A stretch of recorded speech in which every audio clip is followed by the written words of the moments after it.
She used to be such a healthy kid, always in the pool or out surfing with her friends.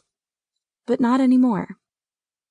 Jackie couldn't understand why she didn't want to go outside more often. This was Florida.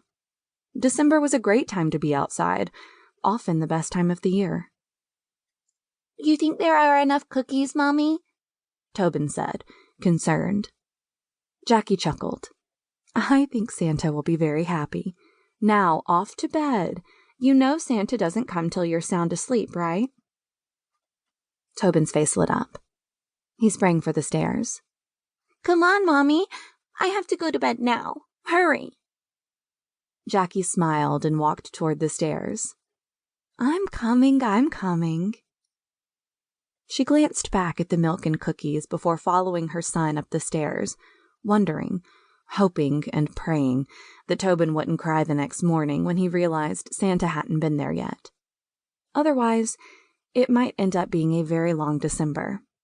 Very long indeed.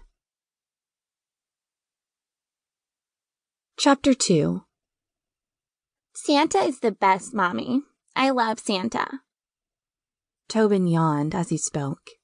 He was under the covers all tucked in, and Jackie had finished reading a story. His eyelids were half closed already. I know you do, Jackie said. She looked at the clock on the nightstand. It was 8 o'clock, and Steve hadn't come home yet. She sighed and felt a pinch in her stomach. The renovation company worked him so hard, especially at this time of year.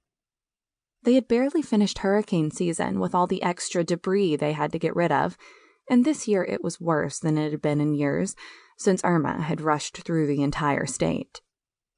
Cocoa Beach hadn't been hit too badly, but there was still a lot to clean up, and the company was running behind. Now, Steve didn't pick up the garbage himself. He was in an administrative position, and that was why he often had to work late. Tonight, he hadn't even called home to tell her he'd be late. It bothered her, and she was worried about him, especially since he didn't seem to enjoy his work very much. He was often miserable once he got home, and would hardly speak to any of them except with grunts and grumbles. But now you have to sleep. Jackie kissed Tobin one last time, then turned out the lights, except for the one in the walk-in closet that Tobin wanted on as a nightlight, since he was terrified of the darkness. "Do you think he'll come tonight?" Tobin asked as she approached the door and had her hand on the handle. She sighed. She knew he wouldn't be there tonight. Of course, Santa wouldn't come on December 1st, but the boy was so hopeful. It was hard to crush such sincere hope. Fact was, Jackie and Steve had already bought the puppy for Tobin, and the adoption center would keep it till they could give it to him on Christmas morning.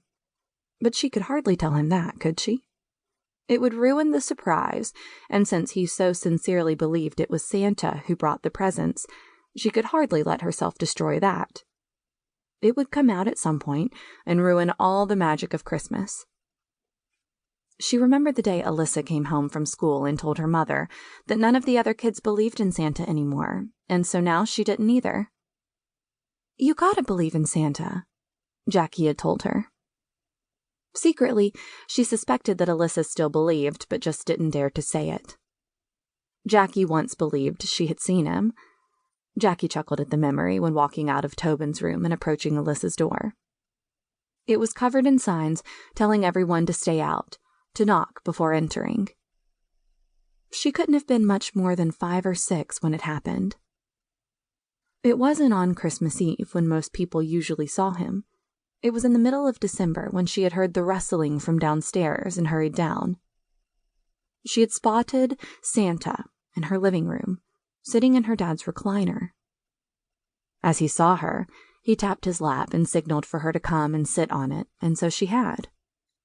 He had laughed his deep laugh while asking her what she wanted for Christmas, and Jackie had told him, whispering how she wished for a new bike, a Barbie doll with purple nails, and, oh yes, for her parents to no longer be divorced.